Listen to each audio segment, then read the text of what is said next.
Perth, 42 degrees as the Wildcats host the Cairns Taipans in their final game of the regular season at home. A win for Perth assures them of a top 2 place, while the finals door is still ever so slightly ajar for the Snakes, but they need a win and a lot to go their way in the interim. Plenty of fans piling in to RAC Arena. Great to have you with us, Joel Peterson, alongside NBL champion Pete Hooley and 6-time Defensive Player of the Year Damien Martin. We take a look at our ladder, Pete.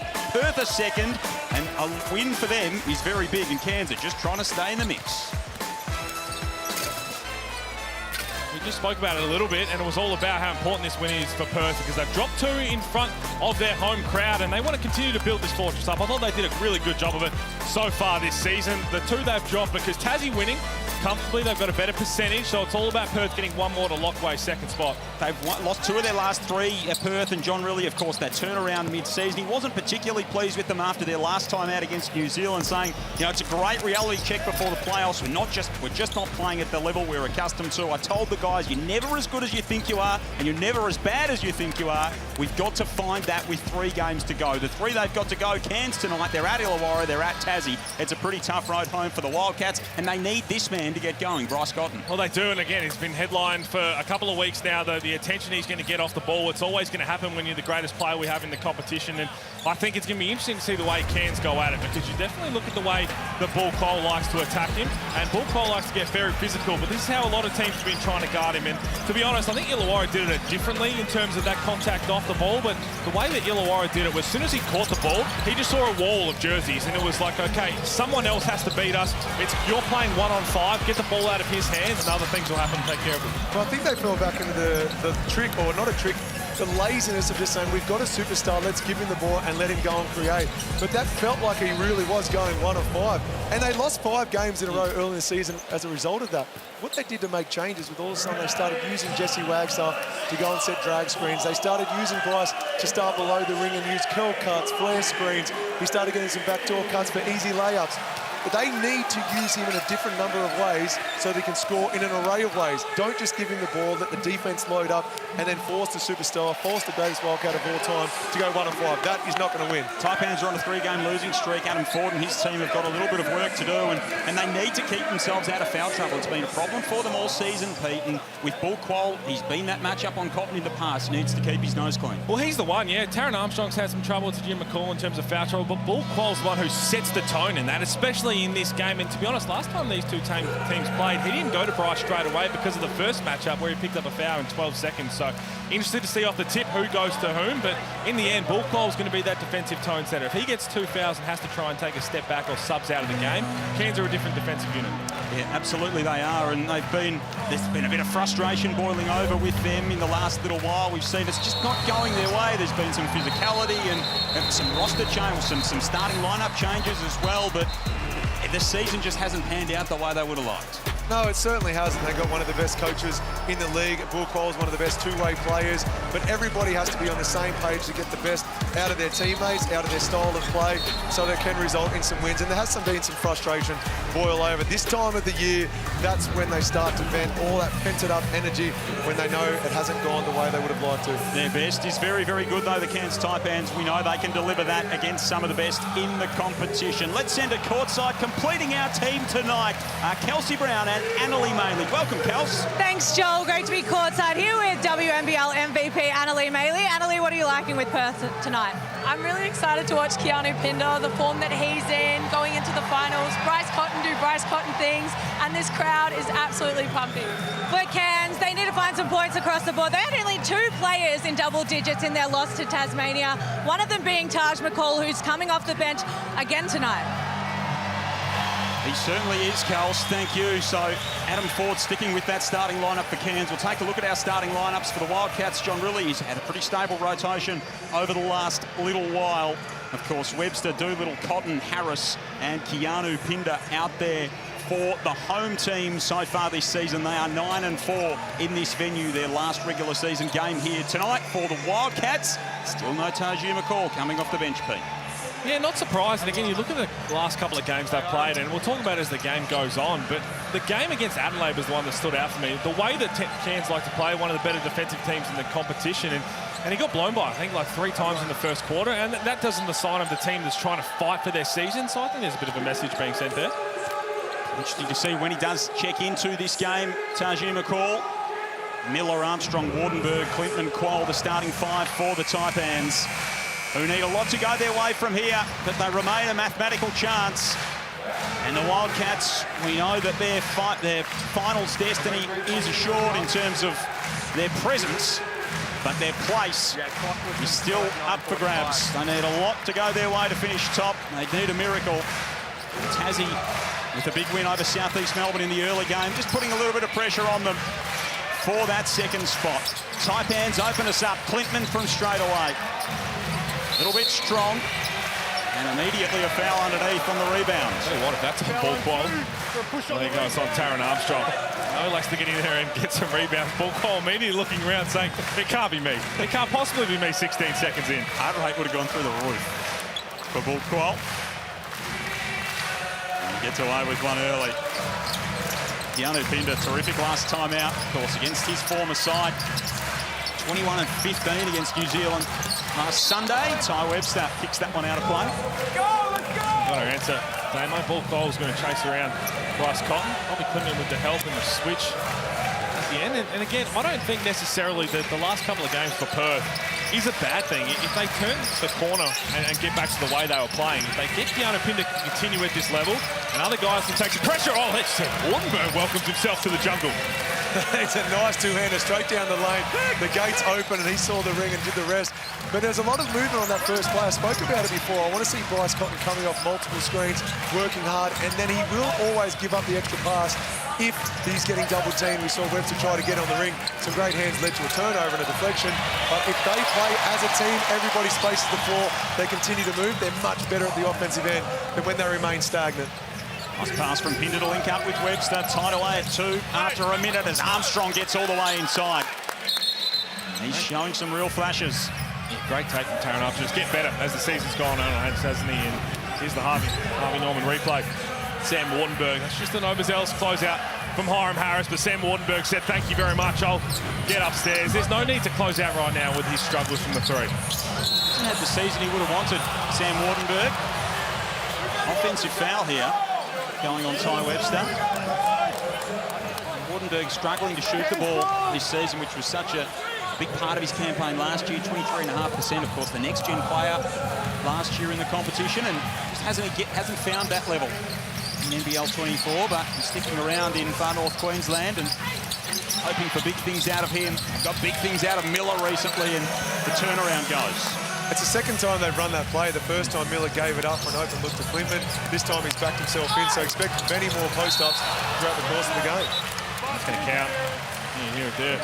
Very bastard interference. And watching Taran Armstrong up close, the way he's come on in the second half of the season, I think the trajectory, he's primed to have a big off-season and then hopefully injury-free, which really hampered his start to NBL24. He can really take off in his second year. I think the point guard position is the hardest one to come into when you're a youngster, because you're dealing with all the egos. You've got to learn the offensive structure and the counters. So, you know, yep, that might be my best player, but how do I get everyone else involved in the game while still playing to my own strengths? And he started to get that balance nicely, because he can flat out play, but he has to make sure he gets himself involved, even though he's trying to be unselfish and bring others into the game.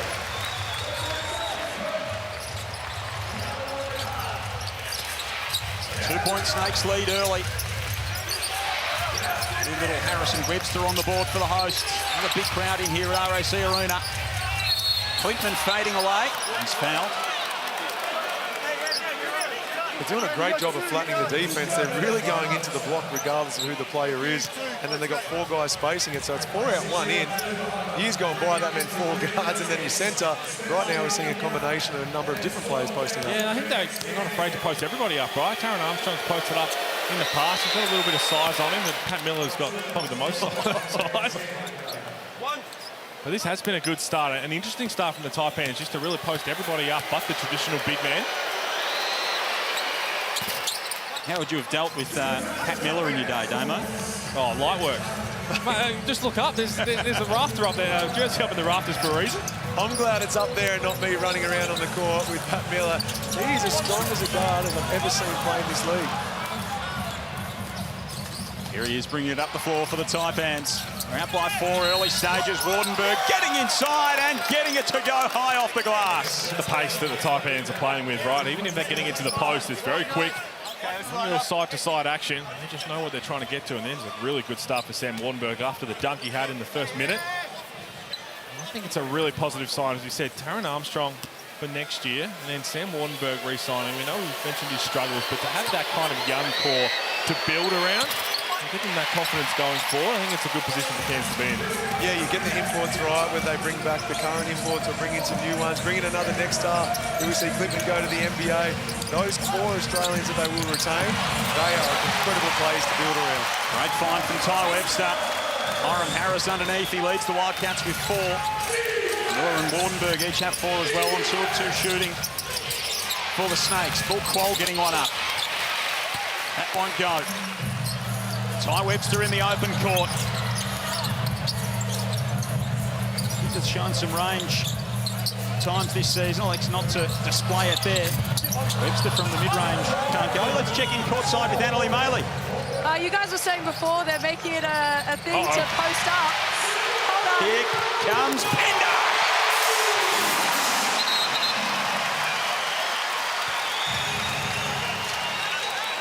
Running the floor and ramming it home. Well, you can't telegraph the pass because Gianna Pinder knew that was coming since last week. And didn't get as funky with it as we saw a couple of weeks ago. They almost turned it over. We'll check in with Annalie again in a second. Wardenberg to the corner. Quoll, Clintman for 3. Rattles it in. 15-10. Back over to you, Annalie. Well, wasn't that great?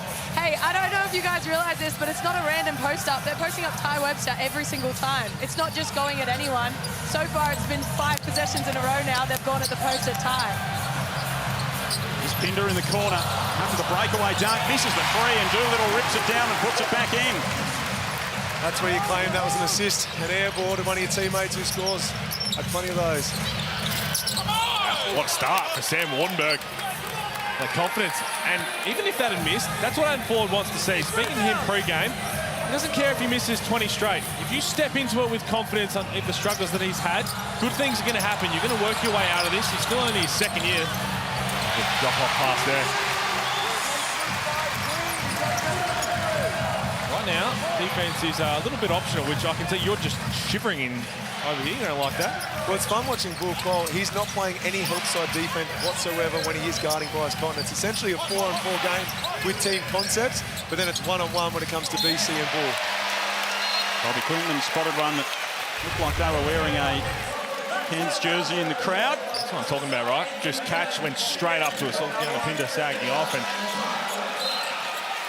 substitutions have been run here. Ty Webster's going to sit down, so we'll see if they're going to continue to go at the post up. I wonder if maybe they might slide anyone who's Bryce Cotton's guarding in next. If they're thinking they're having their success with that. I don't know if he'll be posting up Jordan Usher too often.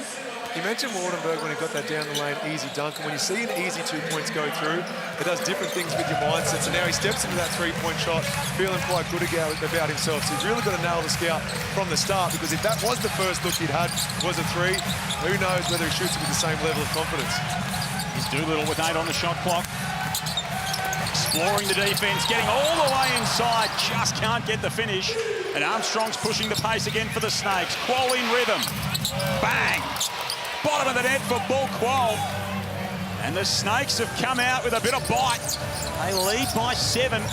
Early stages. Let's check in with Kelsey Brown. Yeah, it's good to see Bobby Clintman getting the start for the Taipans tonight. The last time these 2 teams met, he had a season high of 24 points. So he's already on the board, 5 points here. If he checks back in, it'll be good to get him going. That last possession, you talked a bit about it, Damien, the way they're guarding Bryce Cotton. So Sam Wardenberg switched on to him, but look where Sam Wardenberg closes. Just fronts Bryce Cotton, says, you know what, someone else make a play. Anyone other than Bryce Cotton is going to touch the ball. And I tell you what, Pat Miller was just absolutely pleading with 40 to challenge that. And 40 said, don't worry about it, it's 4 minutes to go in the first quarter. And I think he's won his wish. I don't like this. I don't think there's a need to do it in the first quarter where Pat Miller would have been his first foul. We see 40 do this a bit, though. He will back his players in, and I think he gives them pretty much, you tell me to review it and you get it wrong, don't turn to me again in any following games and ask for it. So Pat Miller hasn't got any wrong, and he's asked his coach to back him in. 40's responding by saying, yep, let's take it upstairs.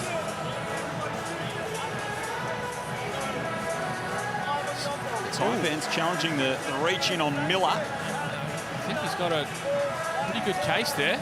I mean, he had to, right, with how confident he was, and he was barking to 40 saying, please. He has 2 bites at him. I think he does get nothing but air both times. Yeah, might be a good challenge in the end, and credit 40 for having the trust in that left arm on the hip. There's nothing in that, not a whole lot. There is contact, but there's nothing a whole lot in that. Another challenge for the Snakes. Well, here's the key, right? They're challenging a hands foul. So even that left hand on the hip is not the hands foul. So they're just challenging a specific foul on the floor, which was a hands foul. That left hand is a push. That would be 2 different calls. Well, coach's challenge is successful. The points scored on the play count. We start with the inline ball for goal. There you go. There you go, Damo. So this is the way the coach's challenge worked. It also benefited Cairns way back in that overtime game against Melbourne United. Going back to this side to even review it, there was only the extra shot. So it was only 1 point that potentially would have given up. There's still no need. That's what I'm talking about. And again, even if that left arm, right, even if that left arm is a big push, because it was called a specific hands foul, they're still winning that challenge, right? That's the way the challenge is set up. That's what the coaches wanted in the preseason. Snakes get the ball back, and Saar denies Qual. Miller came up with it. Saar keeps it in red. Paul Peterson, Damien Martin, Pete Hawley, Ollie Maley, Kelsey Brown with you. The Wildcats take on the Snakes. Here's Cotton getting inside. Wasn't going to take him long. Back to a 3-point game. Saar gets a piece of that from Mayen. I think Saar's was clean. And it was on Jordan Usher on the way in. That's where you're Jordan Usher. You've just got to realise who's protecting the rim, right? There's no need to put your hand in the cookie jar because you've got the potential #1 pick coming across. And there's the little bite at it from Jordan Usher. That's the one you've just got to turn to your left and say, that's your Saar. Stanley sitting just behind the basket. Nicholas into the floor as well, Alex Saar. Mayen shooting couple. It's a good season. Mayen made a couple of big plays, of course. Game winner a few weeks ago. Coming off a big NBL1 campaign. And spoke to Adam Ford during the week about Lat Mayen, and he shared a story that I thought was brilliant and a testament to who he is as a person as much as a player. He didn't see minutes in a couple of the games earlier in the year, and after one in particular, he showed up the next day to training, put himself through an individual workout, then he went up to Adam Ford and he said, I do not want to be seen as a negative to this team, but may I ask why I'm not playing, and more importantly, what do I have to do to get into the rotation? I want to help. He did it in the right way, first by going out there and working on his game. Secondly, you don't know what you don't know. Go and ask the questions to your coach. He did so, the coach loved it, and he's responded by putting in the performances he has of late, including that game winner. Love to see that. Time out from Tom Really. He is not happy at all on the defensive end, and so he should. 24 points with just under 3 minutes to go that they've already allowed from Cairns. Credit Cairns offense, but defensively, it's not the Perth we've seen in the middle half of the season. so 24-18 at the snooze timeout. Snakes by 6. Of course, they need to win this game to be any hope of making the finals. And Kelsey Brown caught up with Patrick Miller pre-game to talk about just that. Still a mathematical chance of you guys making that play-in. It's a huge game tonight. Has that importance in the magnitude of this game been addressed this week? All our last couple games been the same. I think it's no words could put into how important the games is. So I think we just need to focus. Like I said last game, just come out, play hard, and just fight. Try to get a win. Pretty chill operator is Pat Miller, but there's nothing chill about the Snakes. The stakes for the Snakes tonight, and they've started very well. They'd be very, very pleased with the tempo. I do believe they've controlled it from start to stop. The Wildcats are trying to push it, hence it being a high-scoring game, because both teams are trying to score within the first 8 seconds. But the Cairns are doing that a little bit more at the defensive end to make the Wildcats work that little bit harder, whereas the Cairns Taipans, if they're open, they don't care how far into the shot clock it is. They are letting it fly. And then when it's not on in transition, that's where they're seeing them post it up. Defensively, keep an eye on in transition, right? As soon as Perth get the ball, whoever's guarding Bryce Cotton, they look immediately for some help. And Taron Armstrong did it at the possession before. He said, okay, I'm going to stop the ball, but I need to force him to someone else. Again, they're trying to create that wall behind the potential MVP to say, you're not going to beat me on my own. You're going to have to get through multiple defenders. Doolittle, Usher, Cotton, Saar, Wagstaff out there for the Wildcats. Here is Doolittle getting inside, rising up. Can't hit, keeps it alive.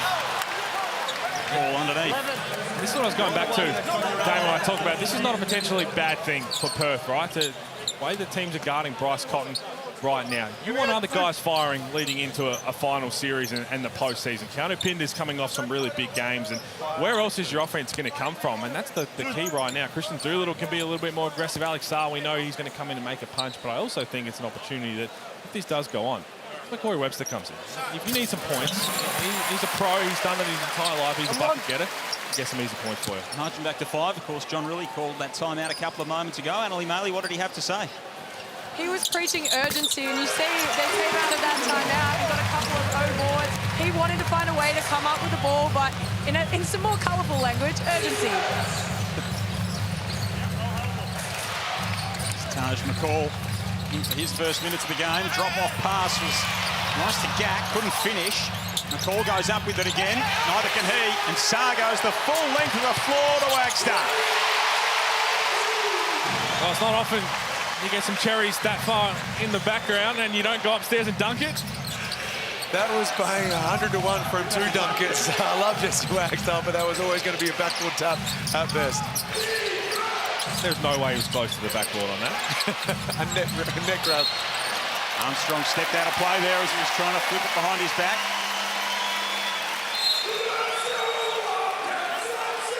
So Adam Ford is not happy at all, and he's got a technical foul. He's got teed up right now. And to be honest, I think this goes back to, might have been Tajir McCall, right, against Christian Doolittle. He was saying that Alex Saar got a lot of arm. That's when that started, and he was just hot since that moment.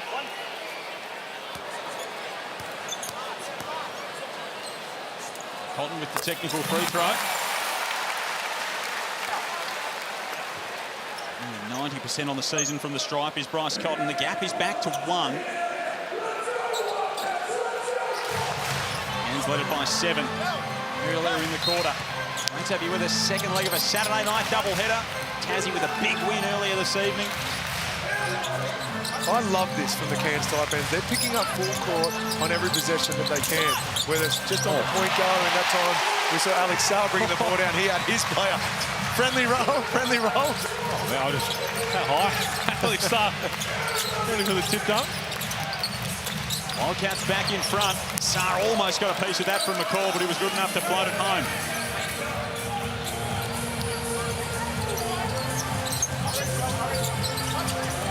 Call Miller, May and Gack and Quoll out there for the Snakes. Just over a minute to go in this opening period. Usher steps behind the arc.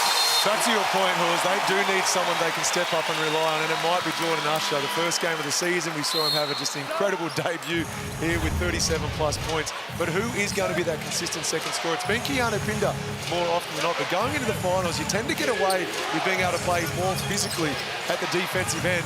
If they can slow down Bryce with having multiple players on him, making him work for absolutely everything, who's that go-to player? I think the Wildcats would like Jordan Usher to be their second or third consistent threat. Here he is, creating again, and Doolittle rocking the rim. That's all Jordan Usher.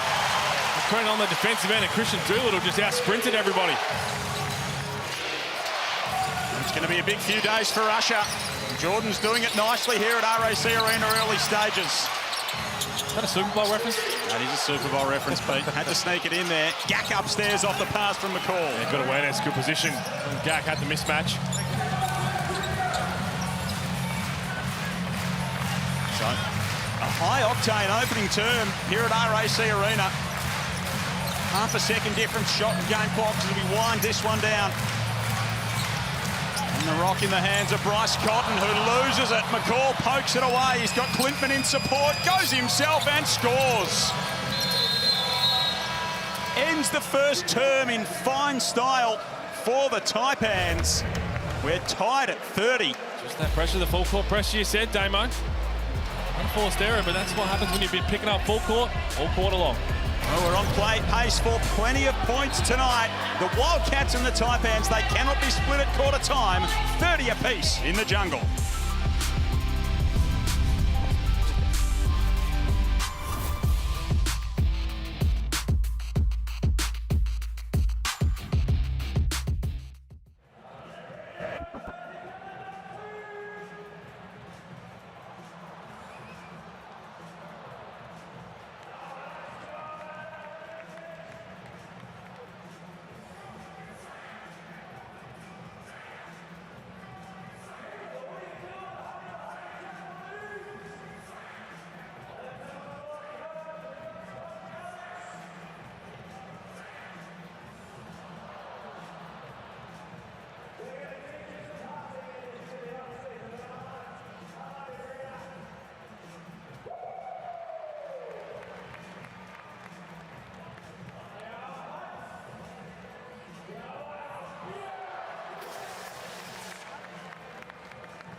Quarter time at RAC Arena, a high-octane start, 30 points apiece. The Wildcats and the Taipans. Sam Wardenberg started it in fine style. There's been scoring aplenty. The Kiwi big man's gone to town. Keanu Pinder with a thunderous jam. And Tajir McCall ended that first quarter like this to tie things up at 30 apiece. It's been a fun one in the jungle so far. Great to have you with us in this second leg of a Saturday night doubleheader. Joel Peterson, Damien Martin, Pete Hooley with you. It's been good fun so far, gentlemen. Yeah, it's been a lot of fun to watch. We've seen just about everything happen at the offensive end. And not many teams, neither team really prioritizing defense at the moment. I expect that to ramp up because we're on track for 120 points. I don't see that happening tonight. At some stage, we're going to see someone get into a stance and make the other team work for their 2 points. Well, the tone has been set. You see Bull Call right now, right? Trying to guard Bryce Cotton. There was a minute 20 left on the clock when both these teams came out after that quarter time. He went and sat on Bryce Cotton. And Chris Reed said, hey, there's still a minute 20 to go. Bull Call didn't move. That's the kind of respect they have for what he does. You don't want to give him any space whatsoever. Yes, he kept his nose clean early stages of Bull Call as well, which is important for the Snakes. Couple of possessions here for the Wildcats, but Miller's here. Almost got the jam and just decided to lay it home. Another lead change. Ends up by 2. Led by as many as 7 in that opening frame. Christian buries the 3. That is a huge mistake from Bull Qual. You absolutely live with Christian Doolittle shooting that 3 in the corner. When you're Bryce Cotton's primary defender, there's nobody else in the league other than probably Chris Golden that you would leave Bryce Cotton to go and contest the 3 in the corner. There's just no way you make that mistake. And it has a dominoes effect for 2 reasons you don't leave him. Is Doolittle's more than capable of knocking that down, but you don't want Bryce to see that 3-pointer go through the net and start backing himself in. They gave him an inch. He took them all on that one. Adam Ford unhappy at the snooze timeout, 35-32, as they concede a couple of early buckets here. And that is not what he wanted to start this second term. Well, they started really well in the first quarter. Perth went on a run with about 2.5–3 minutes to go in the first, and then Cairns closed the right way. And I think the biggest thing is that Cairns, we talk about another scorer. They need someone else other than Bryce Cotton. what they need, in my opinion, is a creator outside of Bryce Cotton, right? Ty Webster's been a good orchestrator, but who is, if teams are going to try and attack Bryce on the defensive end, who is their other creator? Jordan Usher can get some points on the board, yes, Christian Doolittle, but who's that creator, Damo? I'm not sure who it is. I don't think we've seen it so far this season. Well, funnily enough, they get it through their power forwards, playing off the dribble into a dribble handoff. It's not your stereotypical team where you do have multiple players playing outside the perimeter, saying, okay, if they get it, they might get into the keyway to drop it off to someone. Hiram Harris, Jesse Wagstaff, they're not afraid to push the tempo off the back of a rebound or Bryce getting doubled in the backcourt and them controlling the tempo. So they don't necessarily have it, to answer your question, unless you see maybe a Benny Henschel come in there, someone else who doesn't mind the ball in their hands, but Bryce is the number one. It's a defensive lineup like this. I think this is their potentially strongest lineup on that end. You've got Bryce Cotton running the point, but Jordan Rush can bring it up as well. Doolittle, Saar and Pinder. It's a dangerous lineup. Adam Ford pretty not pleased with what he's seen early. Kelsey Brown, what did he have to say? Well, he spent a lot of that break talking to the refs. He's already sitting on that tech foul, so it'll be interesting to see how those discussions unfold. He said offensively they are jammed on one side. We score, he said, and then we go down the other end and allow Bryce Cotton a three. I think Annalee Maley was listening into the Wildcats. Yeah, look, I would be surprised if you saw more of a switching defense here. I think he really wanted to up the ante defensively, obviously. I mean, look at the scoreline. So the focus was really defense from JR. I'm on the idea of a switching lineup with who they have out there, right? Defenders and athletes, they've got length. Defenders, and then again, living it, just posting up Pat Miller or whoever they want, and letting the big little fella go to work. Pat Miller gave a little shimmy before that free throw. Jordan Usher's not a small guy, but Pat Miller, honestly, it looked like when I was trying to steal some lollies off my 7-year-old today, I won that one easily, and Pat Miller won it even though he's up against someone who, on paper, is just as big. There we see Bryce. He saw one go down, would back himself in for the next. I'm going to keep going back to that one, the ball call left. Bryce Cotton goes off in this second quarter. That's a tough contested one over Sam Wardenberg. Nice pass from Miller, finds Clintman rolling to the hoop. They continue to trade buckets, these two teams. Oh, Cotton threw it upstairs to Saar, who tried to cram it home and put it off the back of the iron. At the other end, Wardenberg, patient with the finish, and he's fouled. And the big Kiwi will step to the line. Shoot a couple of free throws. Super impressive this first half so far for Sam Wardenberg. He's averaging the 9 points, 5 rebounds. He's the Next Generation Award winner. He has had his struggles, but his upside is huge. He's had a tremendous career.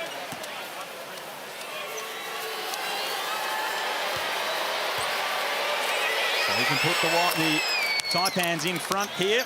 Of course, the No Ball Tour coming down under to Melbourne, Sydney and Hobart. You can win 2 tickets to the Sydney show, including flights, accommodation, the chance to meet the Ball stars Scottie Pippen, Horace Grant, Luke Longley, a merch pack and more. Scan the QR code or head to nbl.com.au/noballcom to get involved. It is going to be something very special in the next couple of weeks. Cairns back in front, 39-38. Usher going to work from the mid-range. That one won't go. See it again. Ball doesn't get into Bryce Cotton's hands. They have to settle for some one-on-one, and I'm with you, Damo. Without that creator, it's got to come through the offense. It's got to be whatever possession's out there, whether it's a back screen, a flare screen, something's got to happen, and oh my word. That's why he did it. There you go. He knows better than us. Good shot to a great shot. Bullquall was incredible at the last defensive possession. He denied Bryce on 2 opportunities. They did. They looked lost when they couldn't get the ball back to their superstar. That can't be a problem moving forward. They've got to know what their counters are. And if Cairns are going to guard Bryce like this, they've got to use him as a decoy. Get someone else involved by using BC as a decoy. Wagstaff able to snap the 7-0 Cairns scoring run. McCall from the elbow. A little bit strong. Pinder pulls it down out there with Doolittle, Usher, Cotton and Wagstaff at the moment. McCall, Miller, Wardenberg, Clintman and Quoll. The 5 for Adam Ford and the Wildcats. Perth won both the encounters between these two teams so far this season as Pinder goes inside. Can't finish the first time, does finish the second, and he'll go to the strike. Great awareness from counter Pinder. Again, I'm just looking at that defense. You're talking about Damo. Paul Quoll and Harvey Norman replay. Paul Quoll didn't want to draw the N1 potential. We found Sam Wardenberg who knocked it down. Here's the foul. Keanu Pinder got his own miss and a whole lot to Jim McCall nodding his head saying, yep, you got me. Here we go, one. You do not see that every day. A player passing it from under the rim out to the top of the three-point line. Well, not to a 23% shooter. Yes. But to be fair, Sam Wardenberg has knocked one down already. Leads all scorers with 12 points. He's 4 of 4 from the field, 2 of 2 from downtown Wardenberg, so why not feed the hot hand? Might do it again here. This time he puts it on the floor, steps back, long two. Well, it's the game we all expected to see a whole lot more from Sam Wardenberg in NBL24, and he is playing with supreme confidence. Oh, goodness. The veteran, Jesse Wagstaff at the other end. And you know what? He looked at Bryce, Bull fell for it because they thought it was going to be a handoff. Here we go. It opened up. Can he make it again? Oh. Forget 42 degrees outside. Sam Wardenberg is scorching. Well, the scout's changed. Yes, you are going to live with that at the start because of his struggles so far this season. Just shooting 23%. Right now, he's 4 of 4. The Wildcats will be going outside to get some relief from the heat. 17 points. 3, sorry. Here we go. Here we go. Baseline to baseline right now. You or Wagstaff, who's winning? Just a flat sprint. A flat sprint. I'm tearing the hammy by the free throw line. Wagstaff's got me every day. Offensive fireworks continue, not even halfway through this second period. Miller goes underneath. Wardenberg thought about it. And there's a foul on the play. He's got 17. His season high is 22. He's creating some havoc out there. Here's Sam Wardenberg.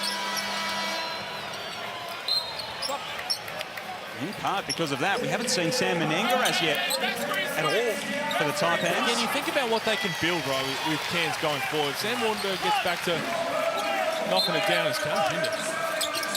Happy at all. Darren Armstrong. Wow. Oh, hello, you're not going to guard me? I'll just float on down the middle for a two-hander. Cannot give him that. Harris.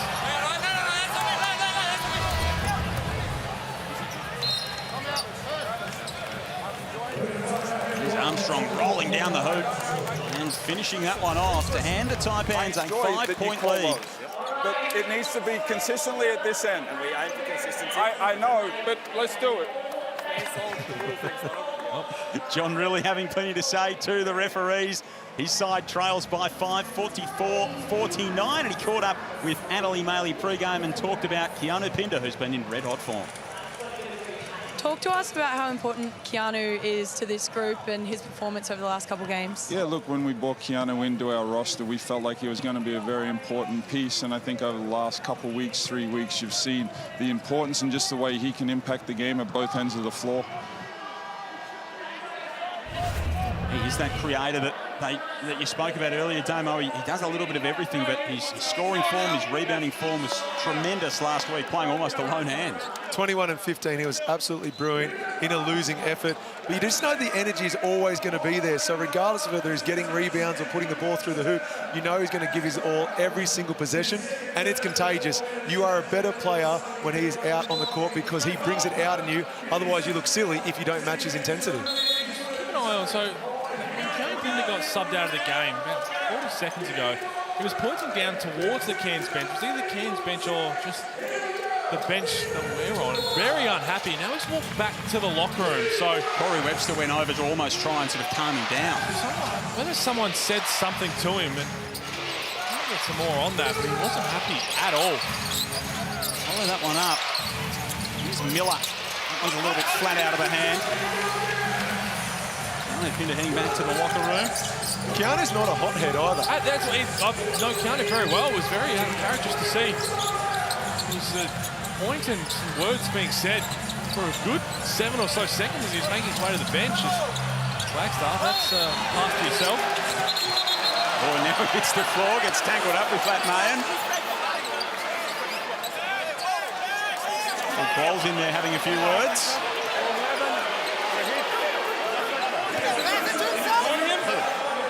You can shoot the air ball, get it back, right? Yeah, as long as it's a shot, you can't pass the ball to yourself. Wagstaff, he's throwing himself on the ground. That's Paul Cole saying. That's what the Red Army saw, and these are noise-cancelling headphones, but I heard that one, Dave, from the Red Army. I think that's just how John really drew it up, to be honest. Just a little left up there. And the little things that I'm going to be noticed on that. So while Latman was unhappy and didn't understand that rule, Taron Armstrong was pulling the entire team away from the refs, just saying, hey, let's just lock in right now. And then he was just trying to get everybody on the same page. That, for a rookie, speaks of where he's at leadership-wise and maturity-wise. They're up. They can't get caught up in anything else other than executing their game plan. And little moments like that, I agree, this speaks volumes to who he is already, but who's going to go on to be as a point guard and leader of this club. They're in a good place right now. Stick to what's working. Here's Usher with the steal, takes it all the way in, and Quell picks up the foul. Some contact at the rack. Of course. Not saying that he copped one in the face. Just letting them know, subtly. I think that's the 13th time he's touched his face there in that little sequence. First foul for Quell. Usher, watch this, you can see his facial expression right there. You knew he was going to go up.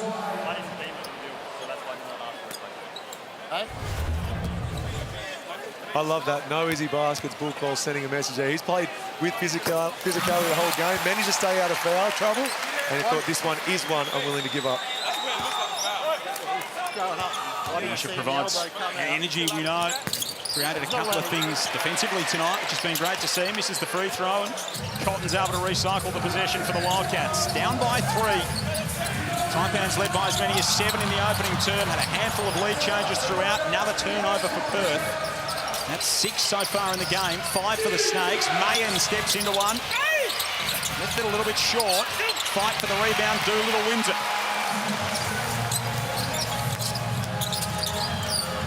Wants to take Armstrong on.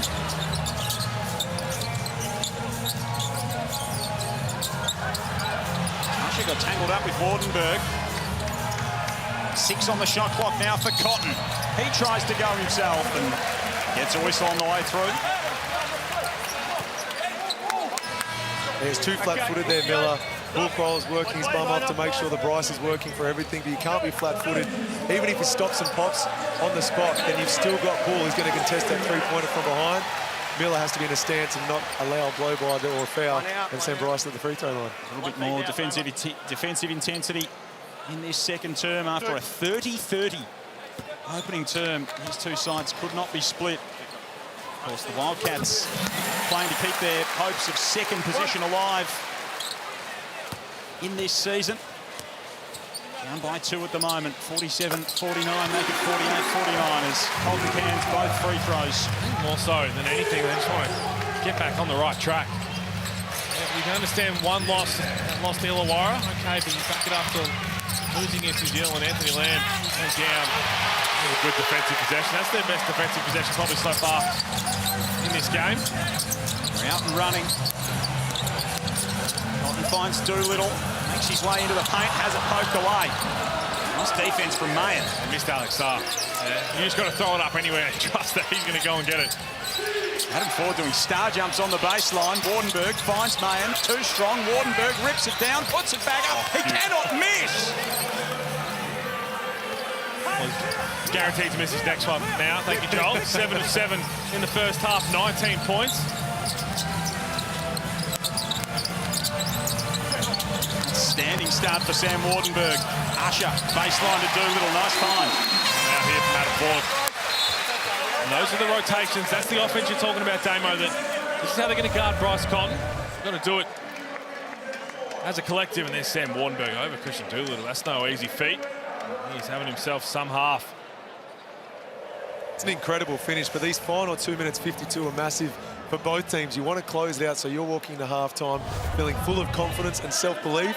If you allow a 6 or 8 point run to close it out, then you're going in there going, are we still in this if you're the Cairns Taipans, playing on the road against a team currently sitting in second spot?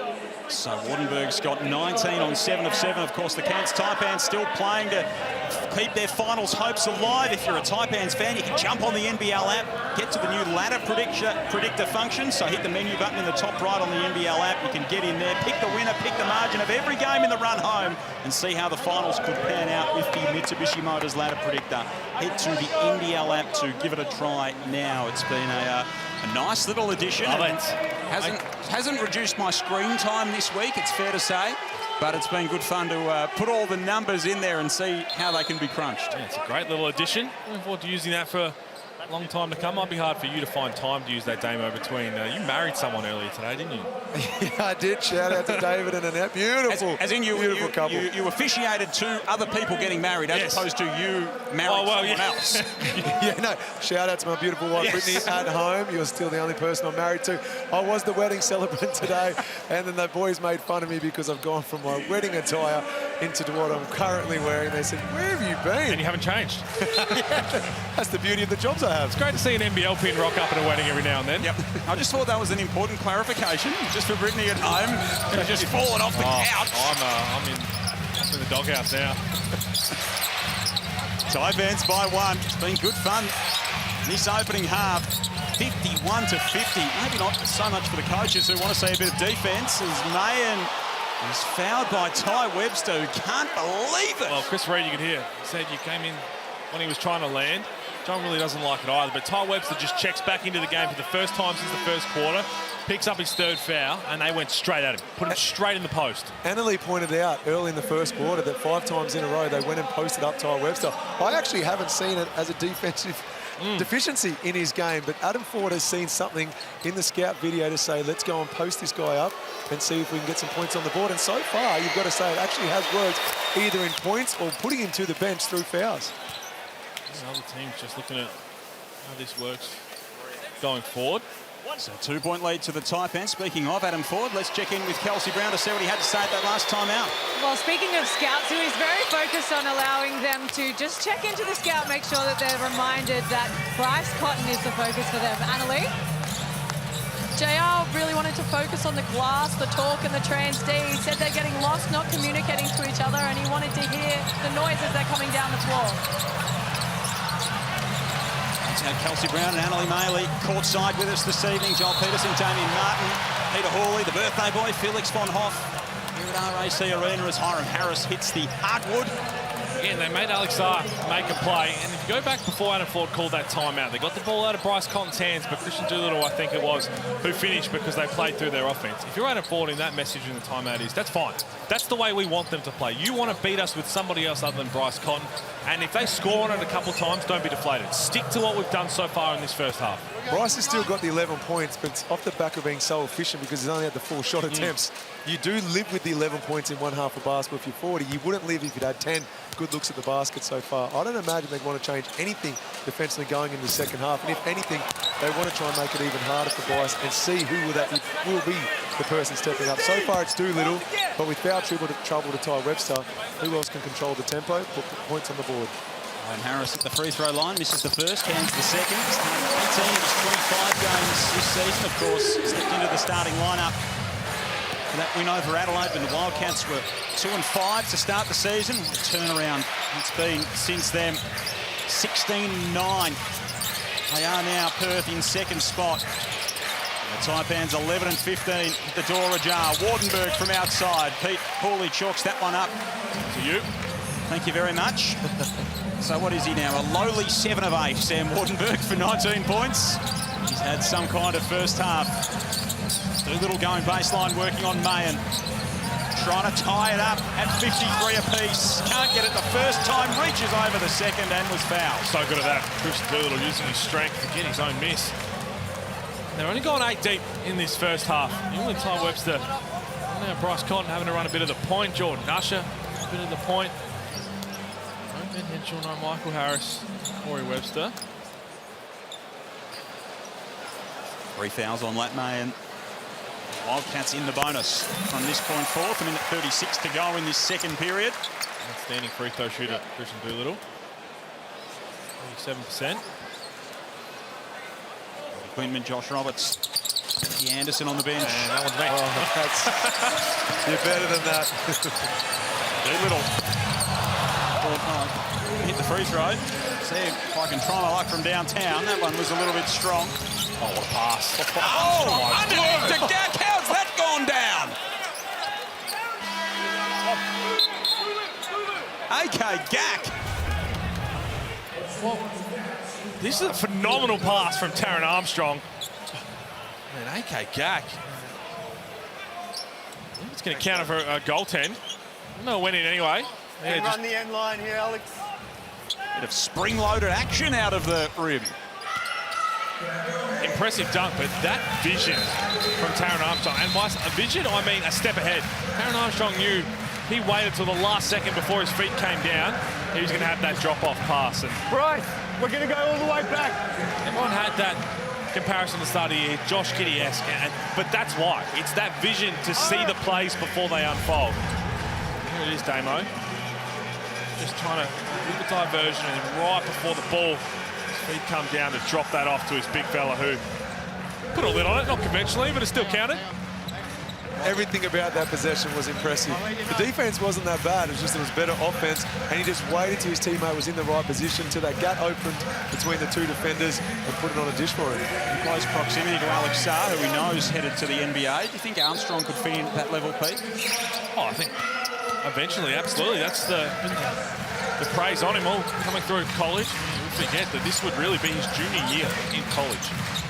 He's doing it in a professional league, professional leagues in the world. He has started as one player and he's finishing a completely different one. That's all you can ask for. Sarr kicks into the corner. Usher's waiting and hitting. Ties it up at 55. Jordan Usher's got 9. Doolittle and Cotton lead the Wildcats with 11. Sam Wardenberg's got a game-high 19 for the Snakes. Miller going to work on Hiram Harris and fighting the bottom of the cup.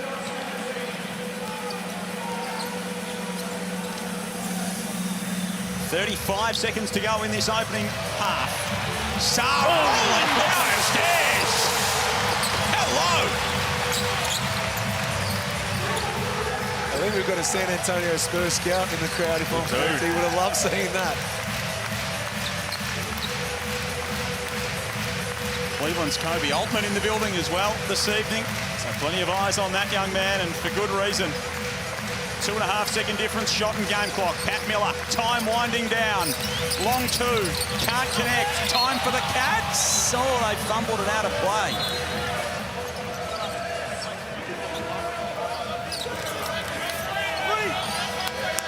On a sub here as well, Kyle Zunic to come in for Jordan Usher. Got two fouls. There's Sarr's parents and his long-time fitness trainer, been working with him since he was 11. Yeah, that's fitness trainer. Well, actually, he's a young fella. He is a young fella, but in the gym at 11's different gravy. Just to be part of the Toulouse rugby setup, bringing some real strength to proceedings. Miller, Armstrong, Gak, Wardenberg and Quoll to finish this half for the Taipans. 3.4 seconds to make something work. Miller to Armstrong, back to Miller, can't get it to go. And we are where we were at quarter time.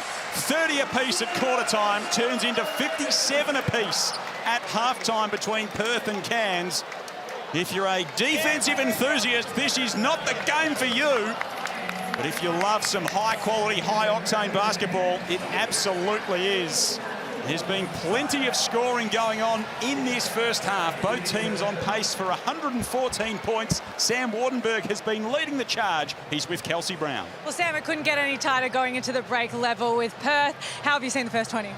Yeah, we've been playing good defense. Just we got to rebound the ball, finish them off. You know, it's given them a few fouls, got them to the free throw line, so we got to do better in that category. You've been the story of the first half. You've set fire. How are you feeling out there? And do you think 40 is going to draw up some more plays for you coming into the second? Just playing the game, nothing was like played up for me. So, you know, guys are finding me. I'm thankfully hitting shots. It took all season to get there, but just happy for them to go in. All the best for the second half. He'd love seeing that, so would the Taipans fans. These two can't be split at halftime, 57 apiece. Halftime show is next.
It was fun, man. It was fun. It just got me more hungry, you know what I'm saying? It felt like it was a real NBA game, you know what I'm saying? You went against the guys you've seen on the TV, some of the guys I look up to, so it was a great experience. Biggest takeaway, really how hard it is to really be out there. Like you see on the TV, like a lot of guys, they get a lot of, like they get buckets, like, you know, they score a lot of points and stuff like that, but like you don't really get to see like the speed of the game, like it's much faster, like the court is so much bigger, like the three-point line is like a deep three, like out here, so it just got me more motivated for it. Welcome back to the jungle where we're all tied up at 57 apiece. The only loser in that half, I'm sorry to say, Damian Martin, was defense itself. But the man we just saw there, Bobby Klintman, he talked about that being a real NBA game. Get the feeling the way he's played this year, it won't be the last taste of the NBA he's going to get. No, I think we need to enjoy seeing him while we've got him here in the NBL because he is good enough to play at the next level. We're seeing that with both next stars today. Alex Sale also showcasing his skill set, but I love it. I think the kid can flat out play, and I think he's going to step up to the task in the second half tonight. Well, he's certainly going to have to step up. 57 apiece right now as we have a crack into the stats right now. Peter Hawley, very, very tough to separate them at the moment. Yeah, I mean, the one thing I think Cairns will be really happy with, yes, they're still tied at half-time, but they've kept Bryce Cotton relatively quiet. It's not the fact he's in double figures, it's the field goal attempts. And to be honest, Adam Ford should be going in there saying, we're going to live with that. We're okay with the way that we're playing. Continue to make somebody else beat us, do it collectively, because they look like they had a really good stroll. And this man right here was phenomenal. Well, you look at Sam Waterberg, just inked another deal with the Cairns Taipans. Maybe he's thinking, I wish I did that after the half that he's just had right now. 19 points in the first half. He's putting on a show in front of the Perth fans. Yeah, and scoring in an array of ways. We get that dive down the middle, a two-handed dunk, then he backs it up with multiple three-point shots. But even the effort areas, you want to see that from your big man getting on the glass, and he had a putback earlier in the game, was just phenomenal. He's going to bring his teammates in, but he's been the best on court by a mile. That's a pretty Blackmore shot chart, just the one red X, and it was a forced three, I think. And again, we've had his struggle shooting from outside, but I think it's all mental right now for Sam Wardenberg, and he knows that he's struggled a little bit throughout NBL24, but as we said, he's still incredibly young, just his second year in the league. He won the Next Generation Award last season. I think he's destined for a huge future, and I think Adam Ford is the one to get him to where he needs to be. Now, the Wildcats, on the other hand, they're a different team on the offensive end when Doolittle starts to open up the floor, starts to free it up for a bit, Bryce Cotton. So hopefully we see a Cotton explosion in this second half if Doolittle keeps this up. But he's been a bit of an X-factor so far. We've been talking about in the commentary team is who's going to step up with how they're guarding Bryce Cotton. Bull Cole has been amazing. They're taking the ball out of his hand. But Christian Doolittle has been that man to replace Bryce Cotton at times. He's scoring in a number of ways. Again, similar to Wardenberg. Doesn't matter if it's from outside the three-point line or getting out and running. I mean, you make the best point during that call in the first half as we have a look at his stats, 11 points, 6 rebounds. It's the rebounds, the defense that he's there for. Doolittle, Usher, Saar, Pinder, these are all system scorers. So it's all about, okay, if they're going to take the ball out of Bryce Cotton's hands, we've got to run more flex options, we've got to run more screens, we've got to allow our offense to get buckets because they don't have any other real creators outside of Bryce Cotton. Another interesting one about this game, which I'm sure you'll be able to talk about in the third quarter. Tajir McCall, just the 6 minutes. I won't go as far as saying he's in the doghouse, but I'll go as far as saying he's in the doghouse right now. You can hear him barking from the sideline right now. But let's focus in on Saturday's games coming up. 57 apiece here. We've got plenty of time to break it down. Melbourne United versus New Zealand. Melbourne United, you always want to go into the final series. You want to go into the playoffs with a winning couple of wins heading in. I think New Zealand are the team that a lot of teams would fear the most right now. They've got prolific scorers, they're in form right now, and they're desperate. I love the way the Breakers are playing, and I expect that to continue tomorrow.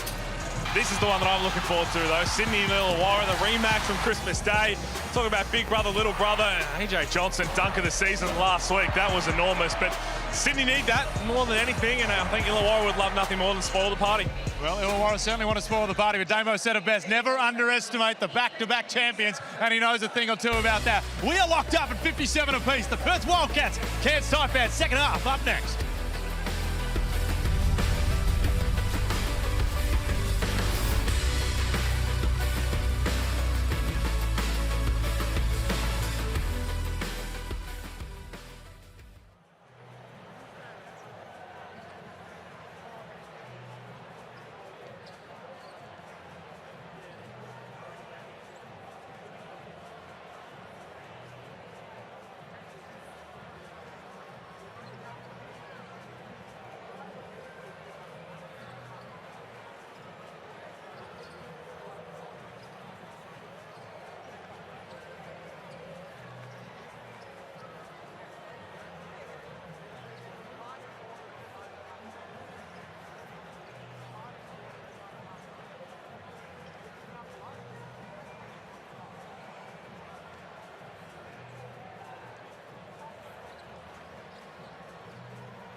half-time at RAC Arena, and they cannot be split. Perth and Cairns, 57 apiece. Big second half coming up. We'll kick it cross-court in the corner. Kelsey Brown and Annalie Maley.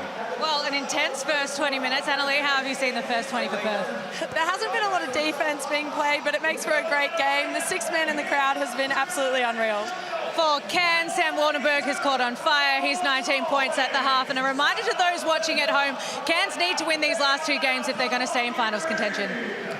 Spot on, Kels, and they've done it pretty well so far here. 57 apiece at half-time. About 45 seconds until we get underway in this second half. And Felix mentioned it, Tajir McCall didn't start tonight. 4 points, 2 of 4. He averages 32 minutes a game, and he's played 6 so far tonight. Yeah, it's a tough one.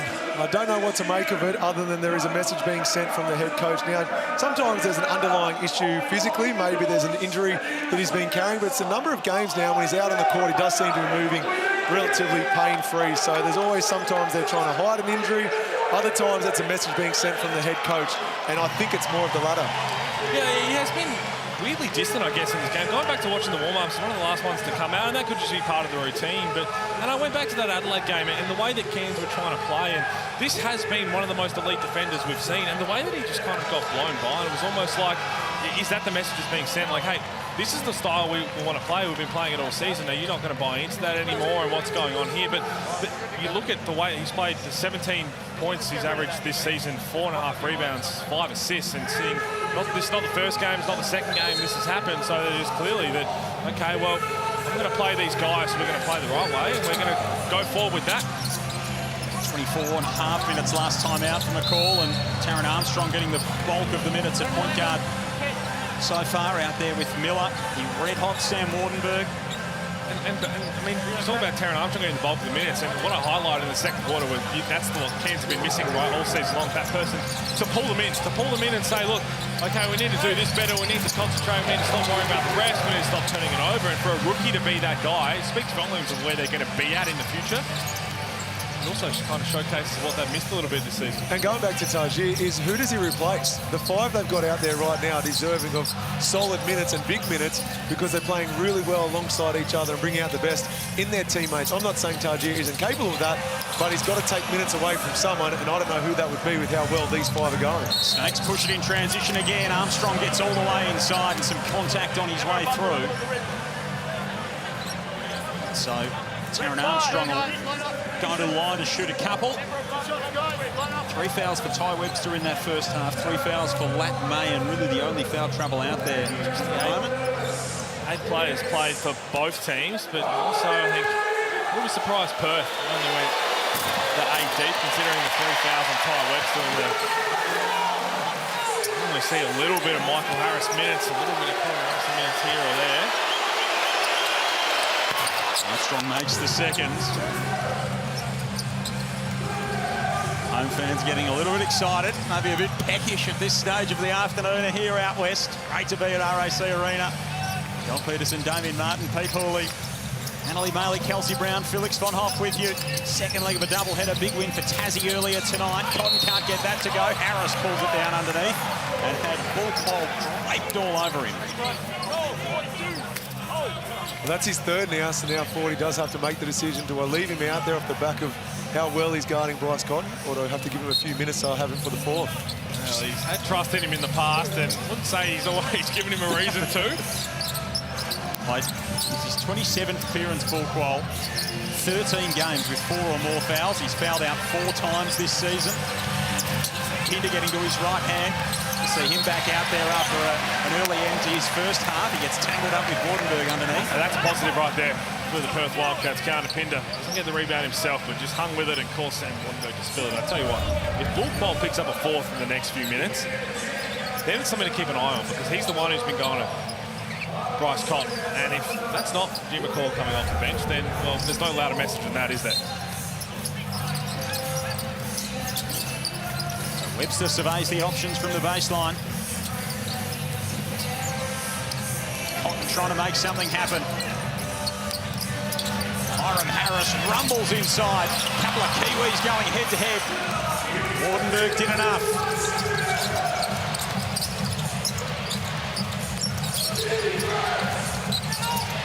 Winkman now trying to back his way down. 8 on the shot clock for the Snakes. Miller at the elbow, a little bit strong. Cotton with 11 for the Wildcats on 3 of 6 shooting. Christian Doolittle with 11, the 2 leading scorers for Perth in the ball game. Miller and Wardenberg, the 2 Snakes, with double figures so far. 1 point lead to the Taipans. 2 minutes gone here in this period as Pinder gets to his left hand and banks it home. 8th lead change of the game. And it's a tough finish, and I spoke to Keanu earlier in the week. He really does look forward to these matchups with Cairns. He loved his 2 years up there, has an immense amount of respect for the coaching staff and his former teammates. But that battle there, Wardenberg and Pinder, you would have loved being at training, seeing those two go head-to-head on a daily basis. Cotton all the way inside and one. And again, this is what happens when you don't keep the ball out of Bryce Cotton's hands. Just watch this possession, right? It ends with the counter Pinder finish, but okay, watch Adam Ford screaming in the switch for Bobby Klintman. Bryce Cotton walks back to the half court. Bobby Klintman's sitting in his pocket. This is what they're saying right now. Beat us with someone else. I don't care who it is as long as it's not Bryce Cotton. Bobby Klintman turned his head once. Just basically said, if you walk to the other end of the floor, I'm staying. I don't want you to touch this ball. Bryce, because of how far he dragged him out, becomes 4-on-4 with a lot of space. So your one-on-one defense better be up to scratch, because it's hard to have multiple players on help side with the separation they're creating with the amount of space Bryce is dragging from his player. 13, 21, 13 in his last 3, Bryce Cotton. He's got 13 so far tonight. Perth's record so far this season when he scores 15 points or more is 16-2. And unsurprisingly, they're 0-7 when he scores less than 15. There's also the wear-down factor. Bryce, in my opinion, is the fittest player in the league, and Bull Quoll is certainly right up there. But when you're guarding him off multiple screens, when he's cutting off screens set by guys like Doolittle, Pinder, Wagstaff, can the defenders stay up to scratch when it gets into the 4th quarter, or does Bryce eventually break you?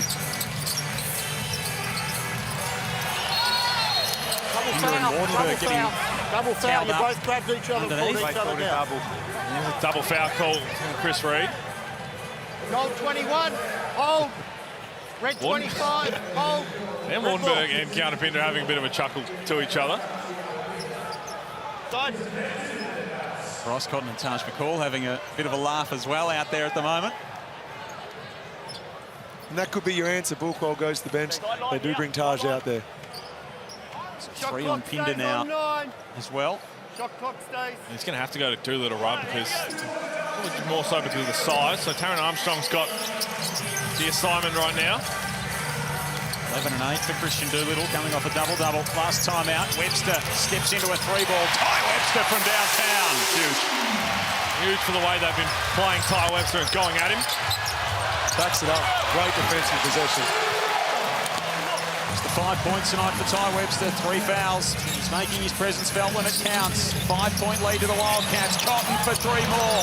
Couldn't get it to go. Miller now in the open floor. Hey! Can he finish? Absolutely.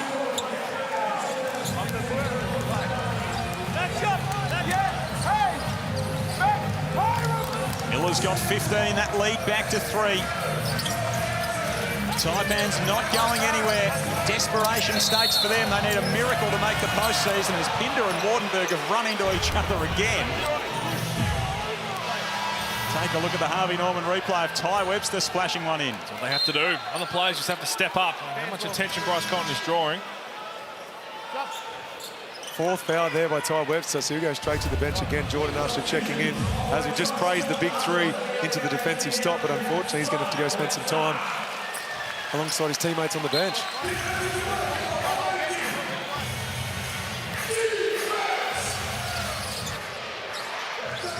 Webster takes a seat, Sam Wardenberg takes a seat. Sam Menenga out there for the first time tonight for the Taipans. McCall's limited minutes, as we've spoken about, gets to his left hand, can't finish. And barks at Chris Reid as he gets up off the floor.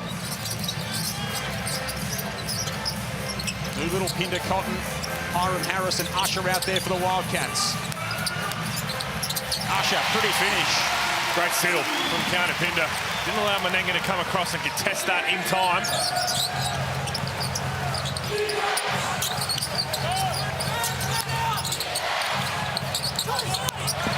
Ball can't finish inside, then ran into Jordan Usher, who wasn't all that pleased with the treatment. That's been 3 floaters now. Jim McCall. Come up short with him. Forward my one. Hand check. Come out, Stan. Cleveland scout, you were talking about, Joel, and there's a timeout here from Adam Ford. Put that after that last miss.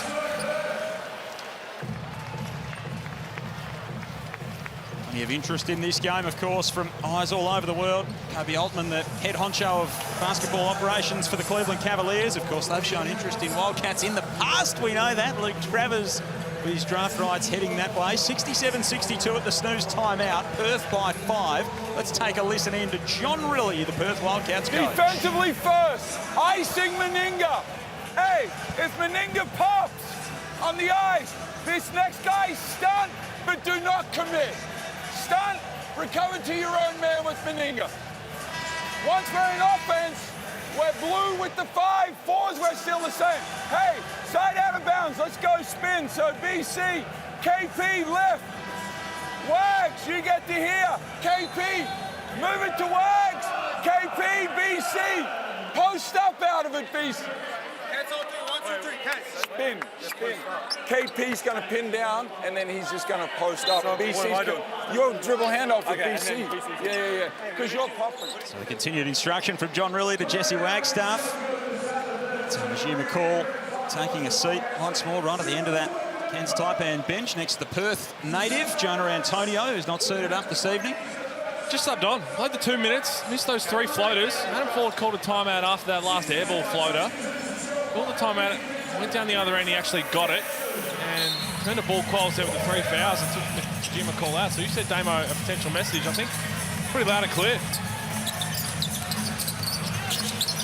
Wagstaff goes straight into the chest of Qual. Couldn't quite finish. Pindercone flying over the pack and couldn't reel it in either. Tried dragging that 4th foul. That's a veteran move there, aware of time, space, and foul trouble. Equal game-high lead for the Wildcats here of 5. Cairns have led by as many as 7. This is the biggest split the Wildcats have put in the game. Paul Qual trying to drag a couple back. And that's a pretty cheap one from Pat Miller. Hits, bonus. Already in the bonus. Half a quarter to play. Not where you want to be. Here we go, trying to rely on your aggressive defense.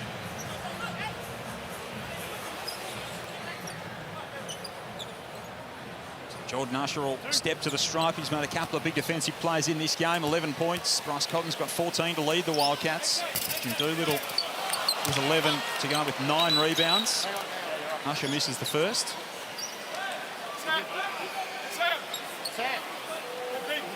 Ford and Chris Reed having a conversation on the baseline. Yeah, I'm wondering here, so Sam Wardenberg has called for a sub. Now, this is interesting. He has had concussion issues, and that's the first thing that I'm potentially worried about. I'm sure Kelsey's going to be all over this. But he wasn't really limping, holding anything to go off. Whether he's copped a knock there and did hit the deck a couple of times to counter Pinder, and just a bit of self-awareness to say, I don't feel right.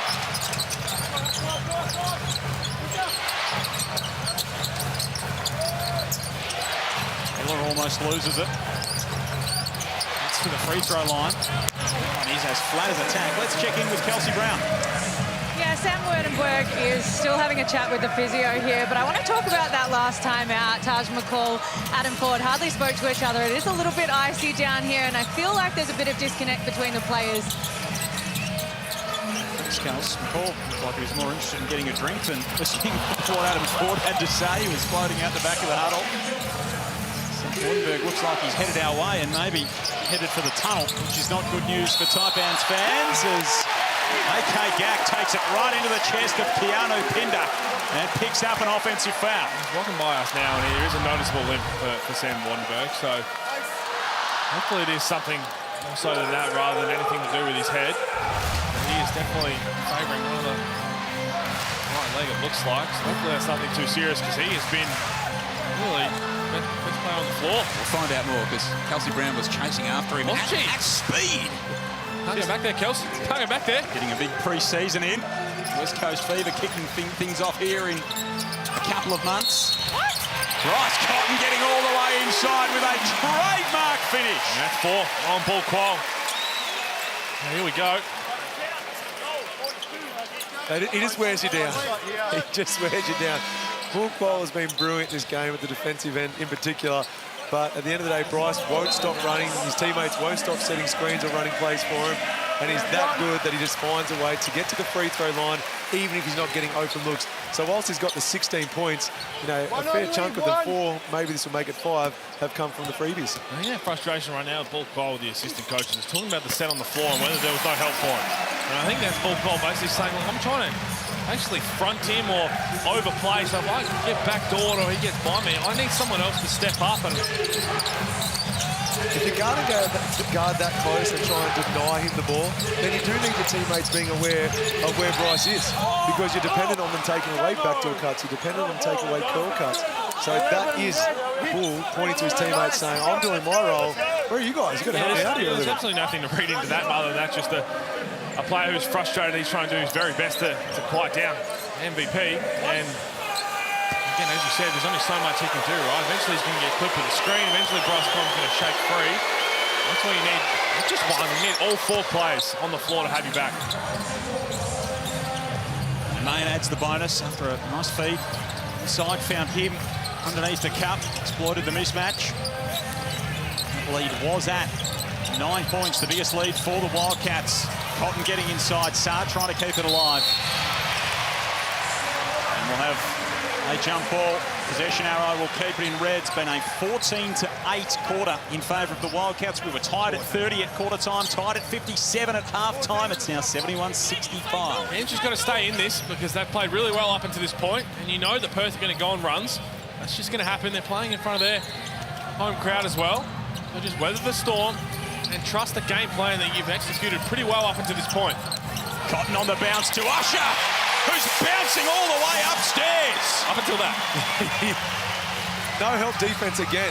So you can never give a blow by. That's on you as a defender, but you also would like to see someone standing under the ring to help you in case you make a big mistake. Says Bryce Cotton, free ball, win a timeout written all over it. Wagstaff looks for him. 8-point lead to the Wildcats. Haven't led by more than 9 in the ball game. Josh Roberts getting set to check in for the Snakes. Doolittle can't get that to go, and Saar coming right over the top, puts it back in.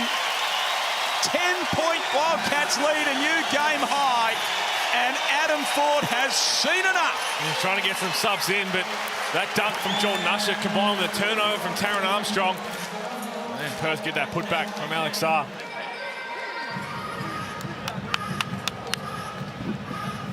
We calling that a dunk? I said putback. A putback. Putback, okay, yeah. Just checking. Just checking. Jeez, that's I didn't know you were the dunk police. How many do you have in your room? Got a couple. Yeah, no, you count them on one hand. But if they're dunks, I might be able to get it. No, that's just a nice little putback.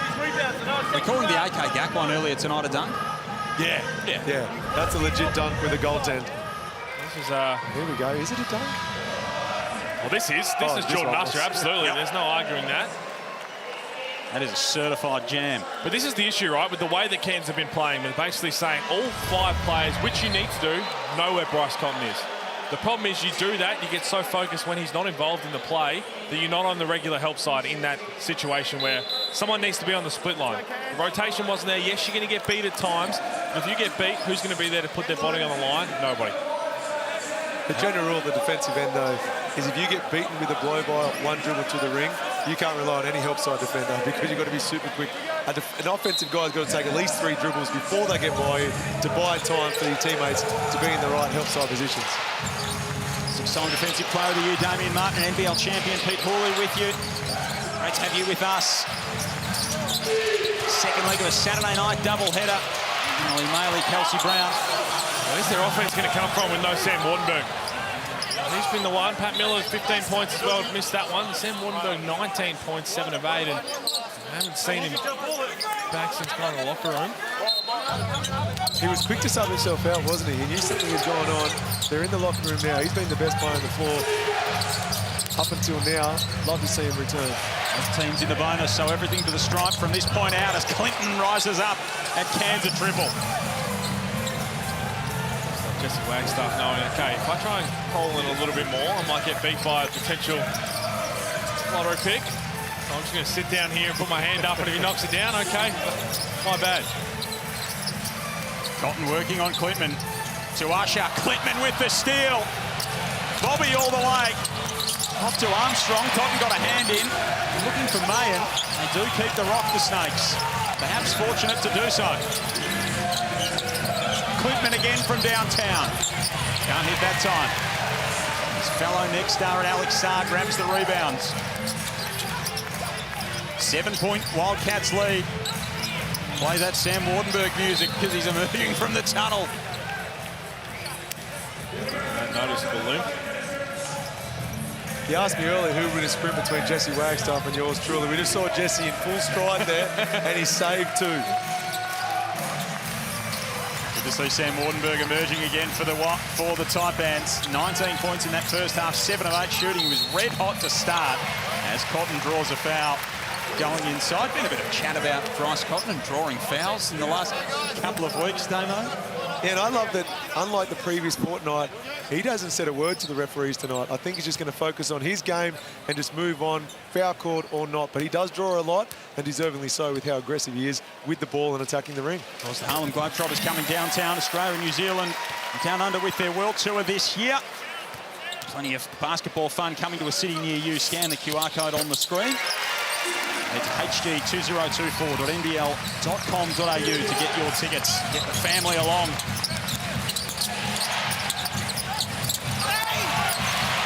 Nice block shot there by Alex Sarr. There is a lot to like about this teenager. Couple, of course, he had the career best game against the Southeast Melbourne Phoenix a couple of weeks ago. A couple of blocks tonight. Cotton taking it right inside against Clintman. Couldn't finish. Snakes out and running the other way. Mayan likes to look at the triple. Why not? Just hanging around. That's what they have to do. They've played really well up to this point. We keep harping on about the game plan. It has them just down 6. Yeah, I love that was an acceptable shot in the first couple of possessions of the game, and they're still taking it as an acceptable shot, even though they're down late in the third. Sarr going into the post, turning around, can't hit. 8-second difference, or 7-second difference shot in game clock here late in this term. Can the Taipans keep eating into this Wildcats lead? Foul on the play as Clintman drops the shoulder into Wagstaff. Let's check in down at the Cairns bench with Kelsey Brown. Yeah, no official update from the Snakes, but it looks to be a right foot issue for Sam Wardenberg. A lot of shakes of the head, so I don't think he'll take any further part in this game. I think a pretty forlorn figure on the bench at the moment. He's the big man from Auckland.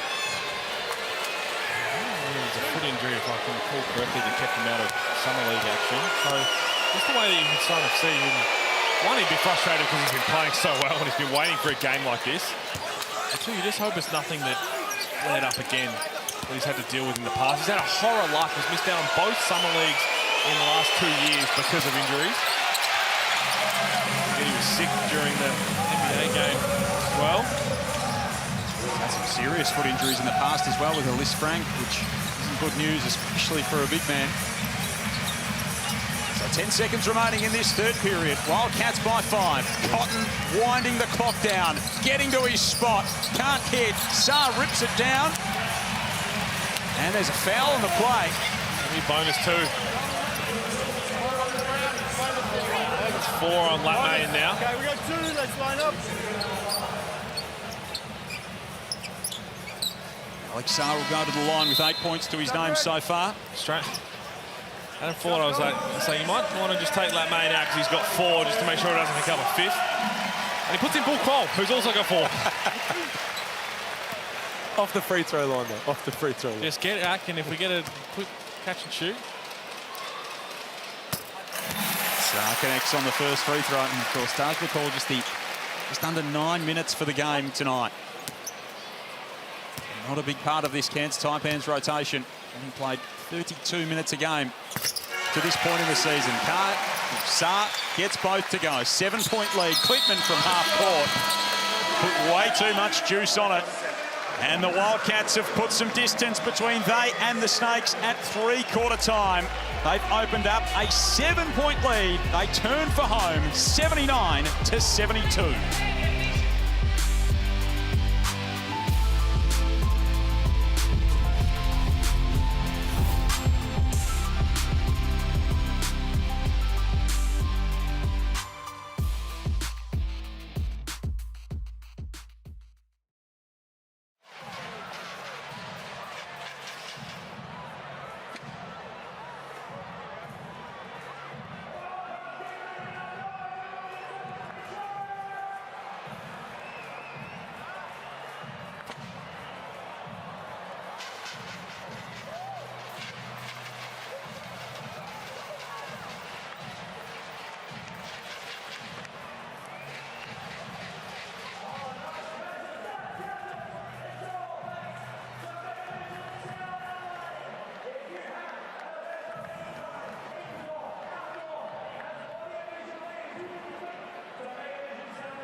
Wildcats have opened up a 7-point lead at three-quarter time, 79-72. They led by as many as 10 in that third period. Ty Webster hitting a Mitsubishi Motors 3 from outside, and Bryce Cotton has got 19 points in the ball game. Jordan Usher with a couple of big plays.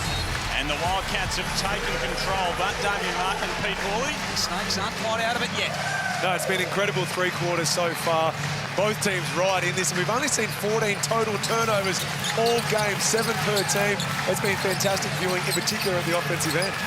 Taron Armstrong on the take, gets strong to the cup. Can anyway. That would have been a goaltend for with the back ball, but again, we keep talking about it. Taron Armstrong, this back end of the NBL24 season, how far he's come. Really bright future to come in and have those early struggles, right? And Bull Quoll is going to hit shells. That's Bull Quoll's night done. A foul on the play, and Bull Quoll fouls out for the 5th time this season. And it is going to be a cold shower on a 40-degree day in Perth. Well, as long as he doesn't go back to our hotel, because there was a very limited shower flow. Trust me, this afternoon, Joel, I struggled. Jerry and Kramer in Seinfeld.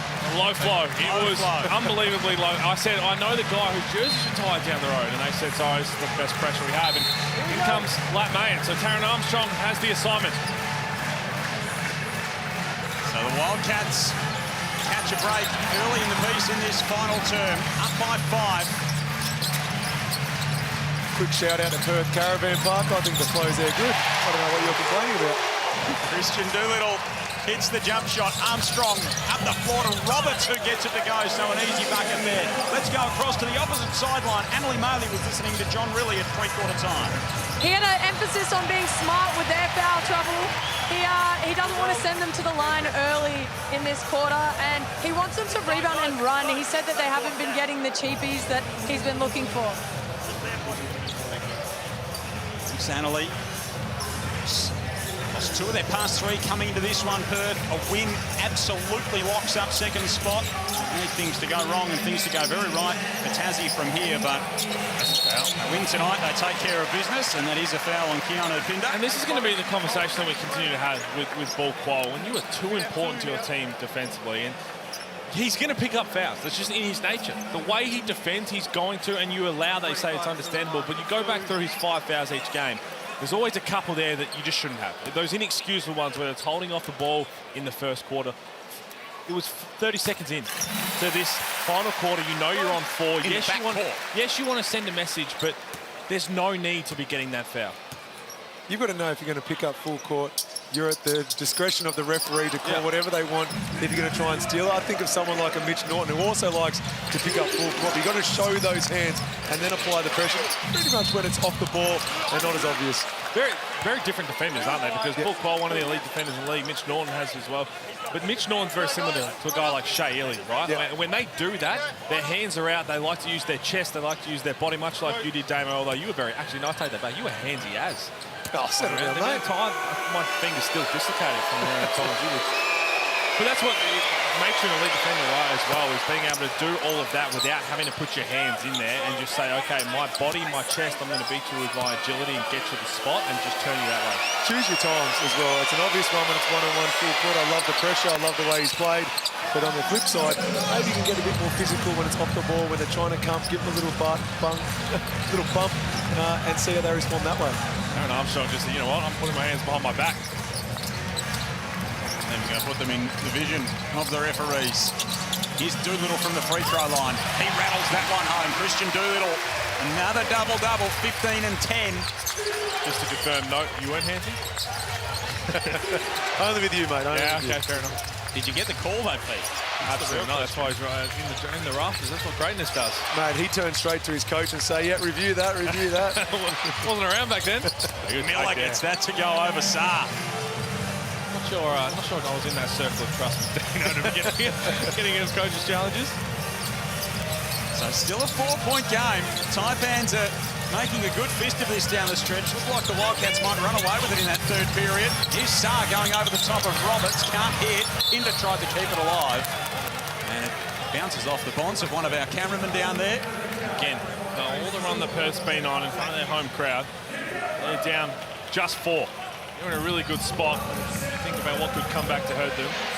Is that little cheap foul from Ball Club. You need him. You know when the game is on the line, there's only one man the ball's going to go to. And no Wardenberg either. So you combine the two.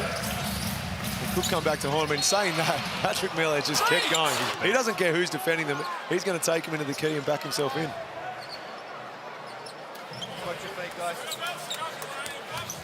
A couple of shots coming up for Miller. He's had a great first season in the NBL, nearly 19 points a game, 8th in the league in scoring, 4 assists, 6 assists, 4 rebounds a game. 31 last time out. He's been elite this season. You talk about Wardenberg, you're talking about some of the other youngsters they want to be able to bring back. Is he someone you try and sign on a longer-term deal? Oh, yeah, you'd love to, right? But you know, Cairns and Austin attention, it's hard with a smaller market team. Maybe I'd like to try and have that conversation because he's been excellent. And 40 loves him.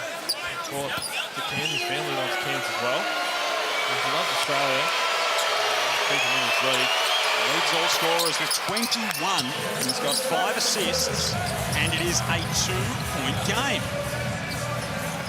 Wildcats haven't been able to put Cairns away, and the Snakes have done a great job of making things tough. Doolittle in the corner. 7 on the shot clock now for Jordan Usher. Rises up from the free throw line. Can't get it to go. Roberts tips it to Klinkman. Cairns can tie things up on this possession. Armstrong, a little bit short. Mayen couldn't finish. That's the line you want back if you like Mayen. There's no one else around him. All you have to do is come down with that offensive rebound. He gets an easy 2 points because he's a dunk from Keanu Pinder on the other end. You don't get much easier than that for Keanu Pinder. Let's check in with Kelsey Brown. Yeah, I'm interested on the take of Woolley and Damo here with Kansas depth at the moment. You've got one active rotation in Gap. They don't seem to have confidence in Menenga and Taj McCall at the moment. Sam Wardenberg is injured, and here's the timeout I think we're seeing now. But that depth, is that going to be a worry later on in this quarter?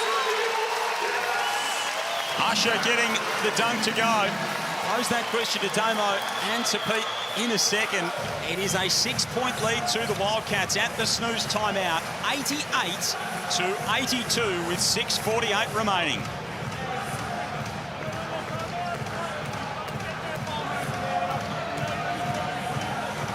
So the Wildcats just opening up things in the last little while, and a couple of big plays to build that 6-point lead back up. Yeah, going back to the question that was asked, it is indeed, you go through your rotations and what you're expecting, who the players you're expecting to use in the game, in the build-up to it the week prior. But you also have contingency plans. If we get in foul trouble, if there is someone to get injured, who we're going to rely on to call their name and believe they can step up. So he is going to, Adam Ford is going to have to go deeper into the bench than he may have thought he would be using coming into the game. But they're all professional players. They're all highly skilled athletes. Someone's got their name called. This is their opportunity to shine. It's only a 6-point margin. You're playing away from home. Your season's on the line. I love this opportunity that's kind of been forced upon a player to make a name for themselves. They do still have that faint glimmer of hope. The Cairns Taipans, of course, they need to win. They need a lot of things to go their way over the back end of the season, but they are still in the race for the finals. So Wildcats by 6, 88-82. And it's a good point Kelsey makes, because no ball qual. Adam Ford evidently doesn't want to play Taj McCall.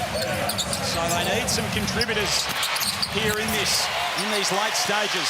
Klinkman trying to put his imprint on the game, can't hit the 3. Usher rolling inside, has it poked away, regains it underneath the hoop. Can he finish? He can't, but Pinder can. Dennis coming back right now, self-inflicted wounds on the Taipans. Just lack of help defense at times.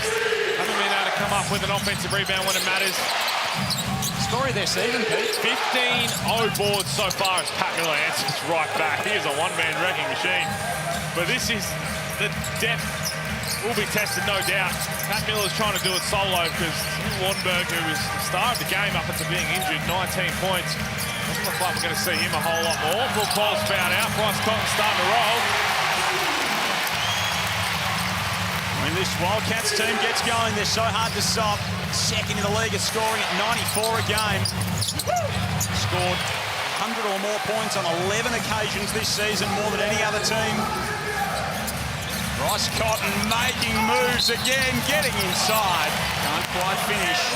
Here's that depth, because Latmayan's night is done as well. Latmayan. Here's the Harvey Norman replay. Jordan Usher staying with it. He couldn't finish. Counterpinner put a lid on it. Good hustle from Counterpinner's had a few of those here in the second half. Again, sound like a broken record, but this message is loud and clear. And Sam Menenga checks into the game after Latmayan fouls out. I recall a whole lot. We've seen Josh Roberts and Sam Menenga on the floor at the same time.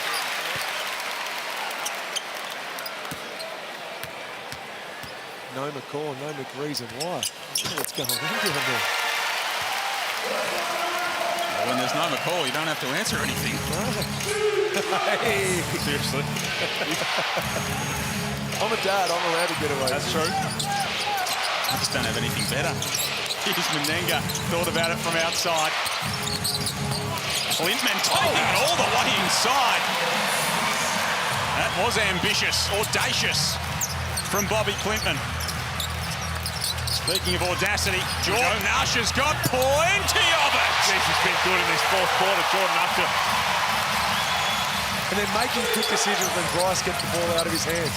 They're not looking to get the ball back to their superstar. They're backing themselves in to make plays early in the game or in games gone by. They've been looking to get the ball back to Bryce. Now they're saying, no, we're capable of scoring anyway. And BC's almost been like a quarterback out there, despite still being the leading scorer for their team. Puts the dribble, moves on, gets inside. Behind the back to Webster, and the Cats are really rolling now. They sure are. On the offensive end to 14 points. The Taipans are running out of gas. They've scored 12 of the last 14 in the game, and the jungle is jumping. 14-point lead at game high. Menenga for three. And it's getting away from the Snakes, whose depth and resolve has been tested. Cotton drops it to Pinder, who drops it in emphatic style. Oh, my word.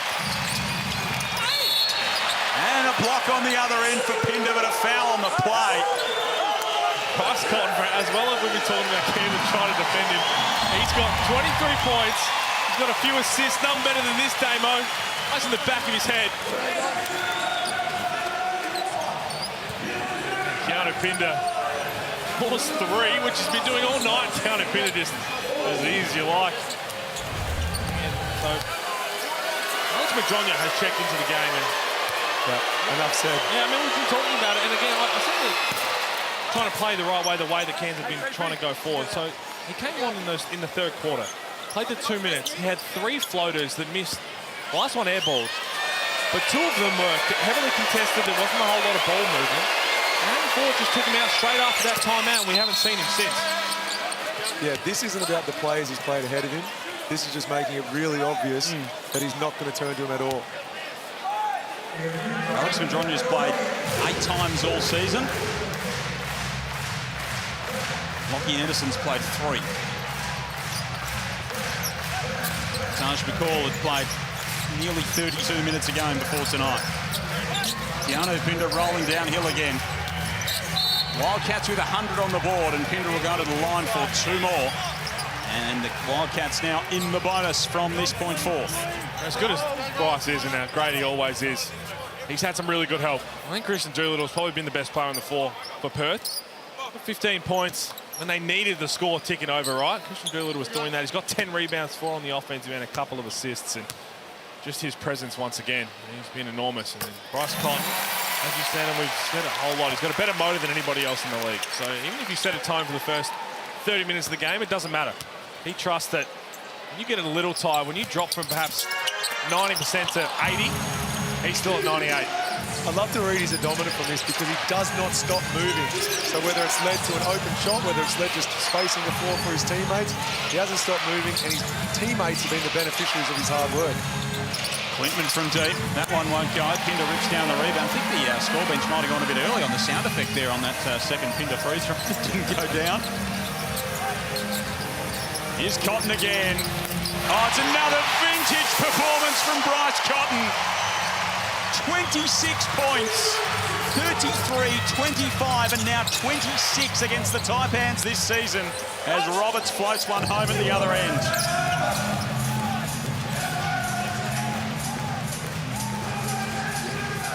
He's given them fits. And he's had, as Pete said, lots of help this evening. Wagstaff's fouled underneath by Klintman. And it's been a frustrating second half for the Taipans. We had things locked up at quarter time and at half time. But they've watched this game and their season slip away in this second half.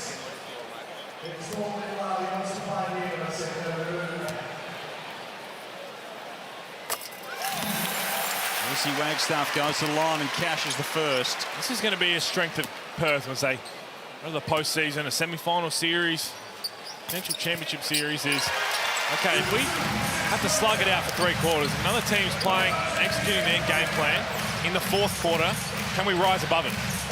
We've done it for so long. Big lesson from him.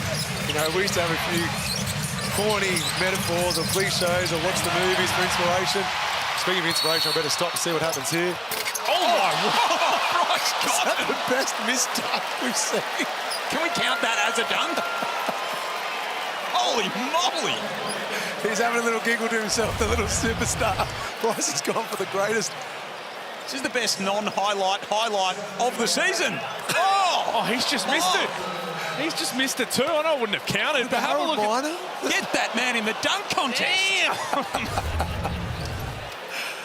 I don't even know what I was saying. Who cares? And you still won't reply to his text. It's unbelievable. Hey, I told him, he did call me out before the game saying, I sent you a message, where's my response?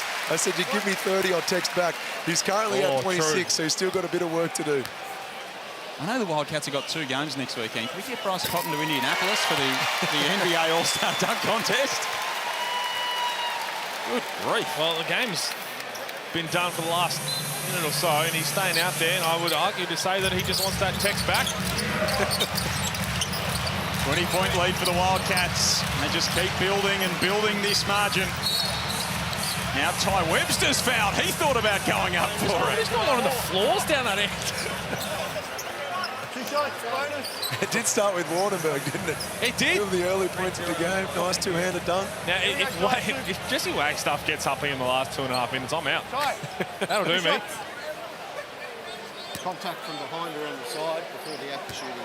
The way things are going, there's every chance Ty Webster gets the first to go. He'd be thinking about it too. Everyone else having a little crack. No, he's straight discipline. Mate, he's going home and celebrating by putting a flat pack together. He's not worrying about dunking a ball.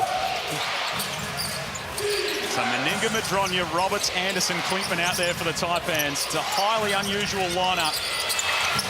They've required highly unusual methods here in this second half and haven't been able to muster what was required. Jordan Nash is going to cut lower back. He looked like he tweaked his lower back.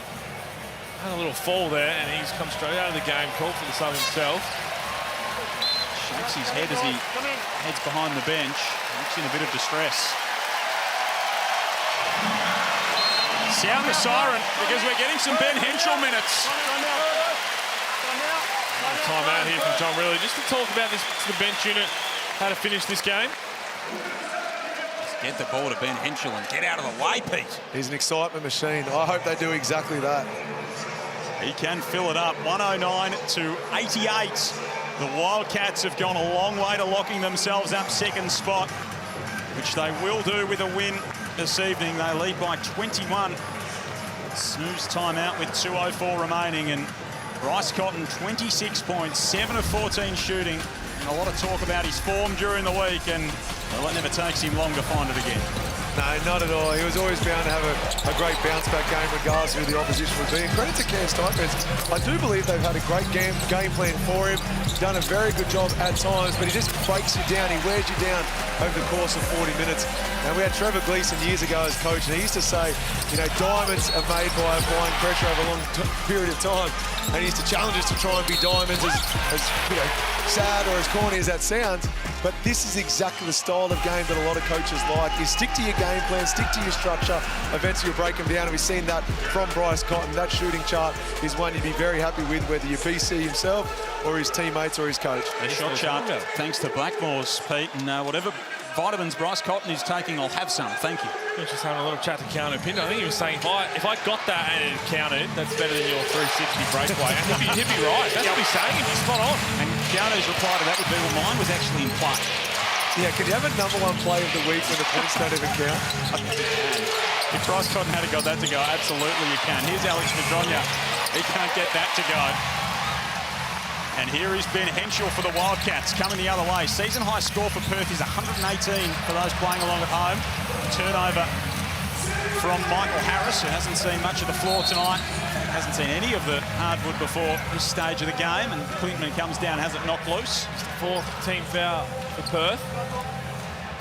So it's Henschel, Harris, that's Michael, Alex Zunic and Aquera out there for the Cats. Menenga, Madronya, Roberts, Anderson and Klintman for the Taipans. Bullquall, Latmayan having fouled out. Pat Miller on the bench after 25 points, maybe with a bit of an injury concern. Sam Wardenberg on the bench, definitely with an injury concern. And Taj McCall with all kinds of concerns. He's running out, but I don't know if you want me to talk to Lockie anyone. Anderson taken away. Henschel up to Saar! Oh, fireworks in Perth! And the next star's gone supernova. Just throw it up. He'll go get it. Roberts planks that one off the backboard. 23-point Wildcats lead. And they are having all kinds of fun. Michael Harris swooping to the hoop. That score's in danger, Joel.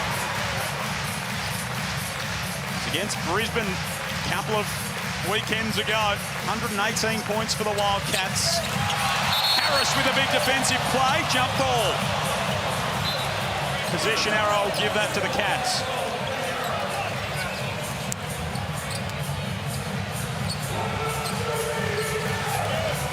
This final score is no indication of what the game has actually been like for 35 minutes. They ran out of gas because Cairns took it to them.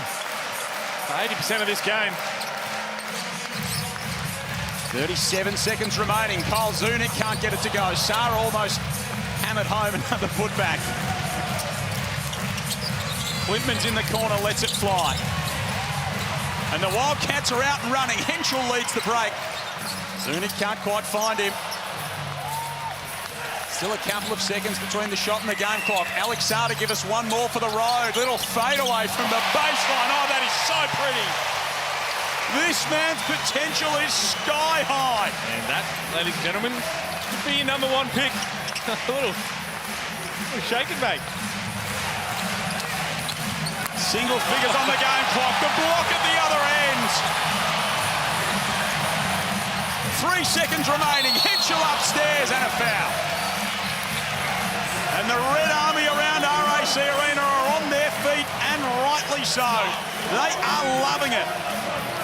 Bryce Cotton's not even out there, and he's enjoying what he's seeing. And again, as Damo said, this final scoreline is going to say absolutely nothing about how tough and competitive this game was. When Cairns ran out of gas, Perth did what a team sitting second on the ladder should do, and they put the foot down. And up until the 6-minute mark, Cairns were more than just in this game. They really took it to them. From half court, Harris to try and beat the buzzer. Can't hit. A big win for the Wildcats, who will go straight through to the playoffs. They will finish in the top 2 as they get the job done over the Taipans, 117 to 88. And that man is your Footlocker player of the game. Another virtuoso performance. He just does it in so many different ways. Just as we thought he was just being an efficient player, he was 3 from 4 for his 11 points early in the first half, and then he just absolutely explodes, becomes the highlight reel we've all come to love. Just one of the most skilled players we've seen out here on the floor in the NBL, and he did it again tonight. Credit to Cairns Taipans, 35 great minutes, just couldn't do it for 40. And when they dropped, Perth Wildcats went to another level, the floodgates opened. Hard to do it. Hard to do it for that long, but the floodgates, boy, they open quickly. And yeah, Bryce Collin, that's what greatness does. His motor never drops. So if you get tired in the fourth quarter and the game's tied, it's over. Because that's what Bryce Collin does. He did it again in fine style tonight. He is the prohibitive MVP favourite. He showed why. He had 4 teammates in double figures. Pinder with 18, Usher with 18, Doolittle with 15, Saar had 14, Ty Webster is fired up. So are the Wildcats. Big winners, 117 to 88. They lock up second spot. We're back to break it all down next.